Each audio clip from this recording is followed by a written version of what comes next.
State House.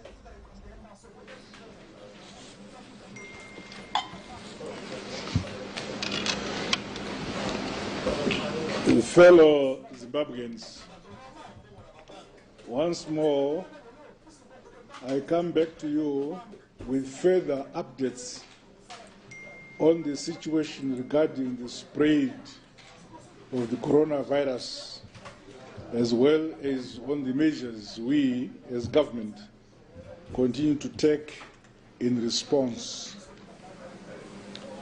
As I address you, well over 500,000 cases of infections have been recorded worldwide. Of these, almost 25,000 deaths have now been recorded. Worldwide, recovery of severe cases remain slow, with possibilities of relapses being recorded in some parts of the world. The situation thus remains dire, emphasizing to us all that the world is far from turning the corner. To date, Zimbabwe has recorded 5 cases, 1 in Victoria Falls and the other 4 in Harare.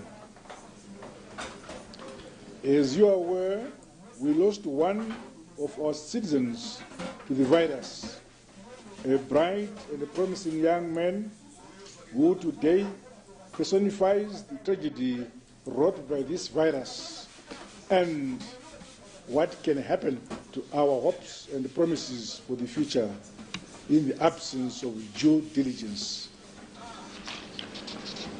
While our numbers are both low and for now all imported, this need not induce complacency in us.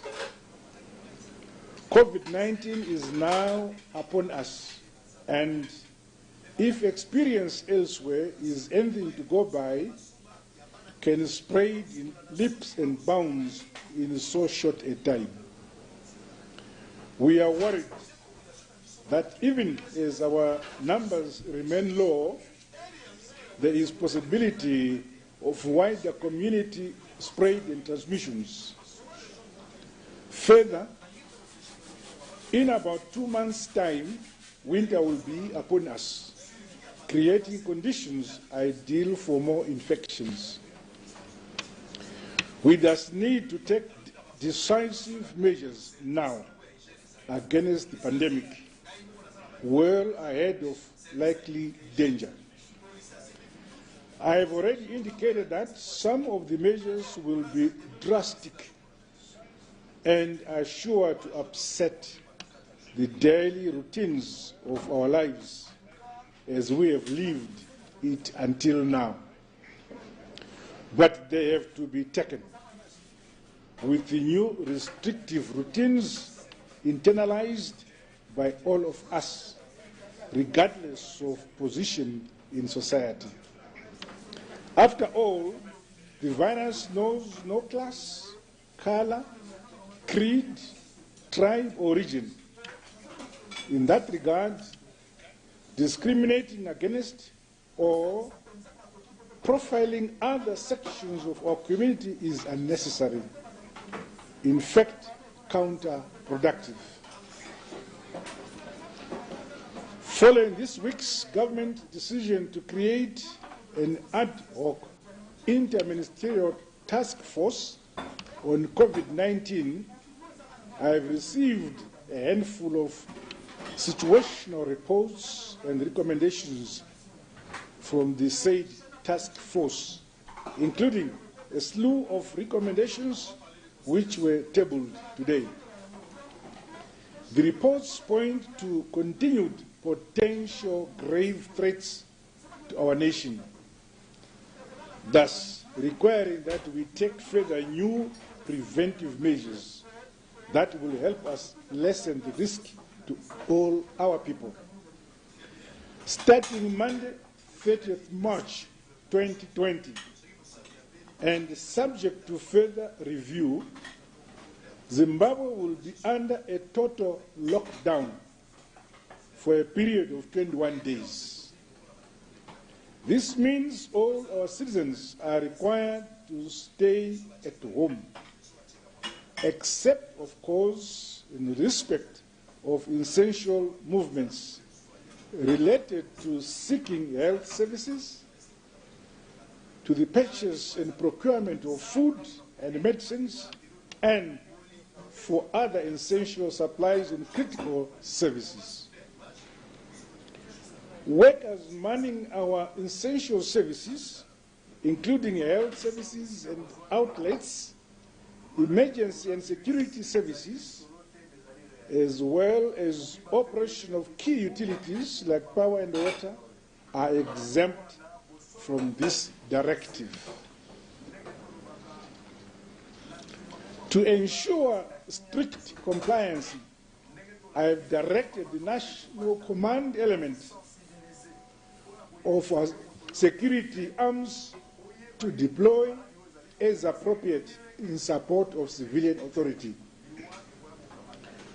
Only civil servants on duty, in line with decisions and directives of the Public Service Commission, heads of ministries, and the ad hoc task force on COVID-19 will be allowed unrestricted movement. While funerals will be exempt from this directive, numbers in attendance should not exceed 50. Visits to hospitals and clinics remain as earlier announced. That is one visitor per patient per day. Motorists seeking to refuel will not be allowed to leave their vehicles. In respect of open markets, only food-related markets will be allowed to operate during this period, even then under the watch and direction of health personnel. Markets and stalls trading in non-food items or commodities will stand closed. Should it become necessary, security forces may be deployed to assist in the enforcement of these and other measures and for the maintenance of order at these markets. Until further notice, all public transport operations will stand suspended. Only ZUPCO and the Public Service Commission buses will be exempt from this directive. Even then, all ZUPCO and the Public Service Commission buses are required to observe and enforce social distance and disinfection guidelines in the course of offering their services. To the extent that water and ablution services are key to fighting the pandemic, government and local authorities will step up efforts to ensure regular and reliable water supplies to all residential areas. Equally, municipalities are expected to ensure smooth refuse collection and sewer reticulation services in all areas. Since information is key to the fight against the pandemic, I have directed Ministers of Health and Child Care and that of Information, Publicity and Broadcasting Services to work closely together in ensuring that our communities are kept aware and comprehensively informed about the pandemic. To that end, a toll-free hotline 2019 has been activated for this period and beyond. To ensure that our hospitals are not overwhelmed and that other normal hospital services are not compromised, more separate treatment and isolation units and facilities will be established either on hospital sites or on other identified centers, whether public or private, as designated by the Minister of Health and Child Care. To expedite testing and diagnostic services, government will decentralize COVID-19 testing services to provincial hubs throughout the country. In light of restricted international traffic and trade in goods and services, government will galvanize and support local industries as well as institutions of higher learning to produce what we can locally. This includes the manufacture of medicines, sanitizers, personal protective equipment, and the setting up of temporary isolation facilities for use during the emergency. Let me take this opportunity to thank our business people and international partners for their continued support in our campaign against the virus. Fellow Zimbabweans, the tasks at hand are huge and varied, and do require maximum discipline and support from all of us. Above all, they require that we put all hands on the deck to ensure our response is truly national. Now is the time to show unity of purpose and to put aside unnecessary divisions. We need peace in our land. We need law and order. Above all, we need solidarity and compassion. As I said in my last address, government will come down heavily on businesses and individuals alike who dare take advantage of the situation our nation finds itself in, to engage in unscrupulous rent-seeking behavior and corrupt activities. No one should be found hoarding food and other essential commodities.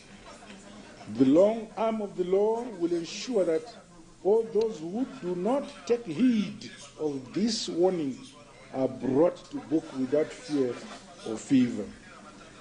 Furthermore, legal instruments are being put in place to deal with and punish those who cause unnecessary alarm and despondency, through social and other media during this emergency.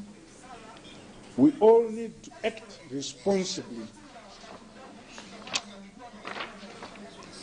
I continue to appeal to our employers to support and to show compassion towards their workforce during these trying times.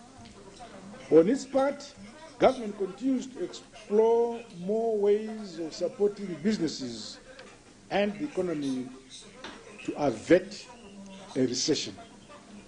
In conclusion, let me once more stress the need for us all to act responsibly and to maintain high levels of personal hygiene as directed by our health experts. Only that way will we ensure our families are safe and secure. May God bless us and give us the strength to go through this difficult page. A very good night to you all. I thank you. Thank you very much, Your Excellency, the members of the task force and the office state. Thank you. I don't know whether there's any questions. Your Excellency, would you take any questions? Yeah. Sure. Thank you very much. I've been given an opportunity, members of the fourth state. Here is an opportunity to ask you questions. I can see Takuchi Ambakwet, ZTN. Thank you, Your Excellency. Takuchi Ambakwet from ZTN. I've got two questions. My first question is In the United States, in South Africa, for instance, we've seen that when they've instigated a lockdown, they've also come up with stimulus packages. Do you have a certain amount that you're also putting aside to support businesses that will not be operating? You said that those that are going to be providing food services and protective